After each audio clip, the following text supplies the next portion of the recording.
Outlet पर होगा आपके सारे फिजिक्स के इंस्टीट्यूट मैथ्स का सफाया। बस अपने फोन से क्वेश्चन की फोटो खींचो, क्रॉप करो और तुरंत वीडियो सोल्यूशन पाओ। डाउनलोड कीजिए डाउटनेट ऐप अभी या फिर व्हाट्सएप कीजिए अपने डाउट्स 8 400 400 400 पर। हमारा क्वेश्चन कहता है कि consider a solid cylinder of density rho S and cross section area A and height H. ठीक है, floating in liquid of density rho L. Liquid की डेंसिटी हमें रो एल दे रखी है। ठीक है, और हमें ये भी दे रखा है कि जो डेंसिटी ऑफ जो सिलेंडर है it's greater than density of liquid. ठीक है, उसके बाद हमें दिया गया है कि it is depressed slightly and allowed to oscillate, find the period of oscillations. ठीक है, हमें क्वेश्चन में दे रखा है कि इसे थोड़ा स्लाइटली डुबाया गया अंदर, फिर छोड़ दिया गया, तो इसी कारण इसमें ऑसिलेशंस जनरेट होंगी। हमें उन ऑसिलेशंस की टाइम पीरियड निकालनी है। तो आइए देखते हैं इसे कैसे सॉल्व करना है। सबसे पहले हम एक सिंप्लीफाइड डायग्राम बना लेते हैं। ओके, तो क्वेश्चन में हमें दे रखा है कि जो ये लिक्विड है इसकी डेंसिटी रो एल है और ये जो सिलेंडर है इसकी डेंसिटी रो एस है, और हमें ये भी दे रखा है कि जो इसका एरिया ऑफ क्रॉस सेक्शन है वो ए है और इसकी जो हाइट है वो एच दे रखी है हमें। ठीक है, हम क्या करते हैं कि इस ब्लॉक को स्लाइटली डेल्टा एक्स डिस्टेंस से नीचे डिस्प्लेस करते हैं। ठीक है, तो इनिशियली डिस्प्लेस करने से पहले हमें पता है कि ये इक्विलिब्रियम पर था, तो हम इक्विलिब्रियम पे क्या होगा, जो वेट है ब्लॉक का इक्वल टू बॉइंट फोर्स होगा।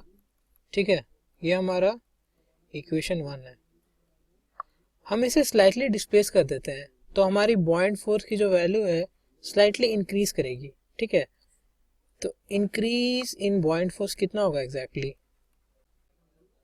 ये हमारा हो जाएगा इंक्रीज इन वॉल्यूम इनटू मतलब डेल्टा वी, जो कि हमारा एक्स से डिस्प्लेस करने के बाद वॉल्यूम बढ़ जाएगा, उसकी value into density of water into G, acceleration due to gravity.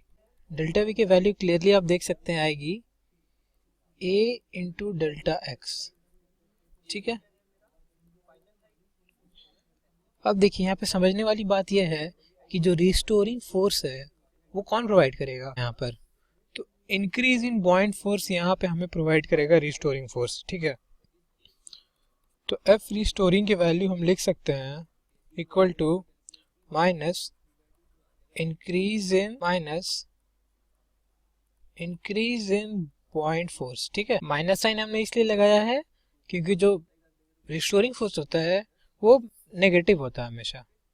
तो हमारे पास एफ रिस्टोरिंग की वैल्यू फाइनली कितनी आ गई, माइनस ए इंटू डेल्टा एक्स इंटू रू लिक्विड इंटू जी। ठीक है, अब हम एफ रिस्टोरिंग को एम ए लिख देते हैं जहाँ पे मास एम जो है वो सिलेंडर का मास है। ठीक है, तो मास ऑफ सिलेंडर को हम क्या लिख सकते हैं, मास ऑफ सिलेंडर को हम लिख सकते हैं volume of cylinder into density of cylinder.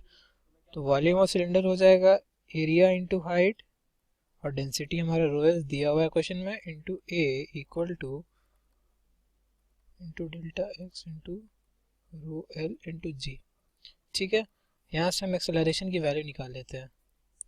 Acceleration की वैल्यू हमें यहाँ से मिलेगी, acceleration equal to rho L into G divided by rho S into H, minus sign यहाँ पे रहेगा और ये डेल्टा एक्स। ठीक है, हम इसे मान लेते हैं इक्वेशन 1। हम इस इक्वेशन को कंपेयर करेंगे स्टैंडर्ड इक्वेशन ऑफ एसएचएम के साथ। ठीक है, comparing with A equal to minus omega square X. Clearly हमें ओमेगा स्क्वायर की वैल्यू यहाँ से मिलेगी rho L into G divided by rho S into H. ठीक है, तो ओमेगा की वैल्यू हमें मिली omega equal to under root rho L into G divided by rho S into H. तो टाइम पीरियड है टी, उसकी वैल्यू हमें मिली T equal to 2 pi by omega, यानी कि 2 pi under root rho S into H divided by rho L into G. तो ये हमारा फाइनल आंसर हो गया। Thank you.